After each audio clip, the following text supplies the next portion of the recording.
durante o período de formação, como formadores, a senhora Helen Cruz come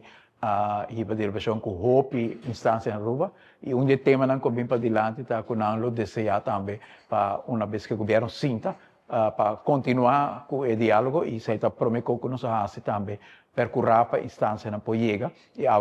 primeira reunião com a Câmara de Comércio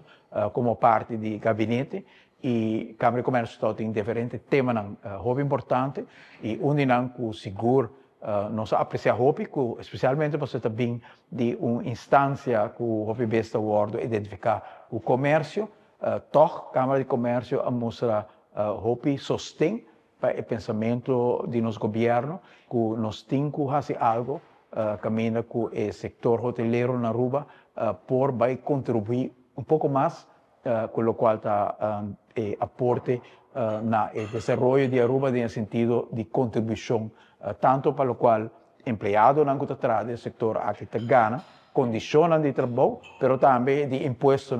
que o setor aqui paga. Logicamente, a nossa ideia não vai imponer nada, nós não vai em diálogo, mas para nós está agradável para mirar com a instância que o besta agora identificar que o comércio sostener o pensamento que tem evaluação de fair contribution de parte do setor aqui, tem algo que por guardar assim para a parte do setor aqui por contribuir um pouco mais na bom comum de nosso país.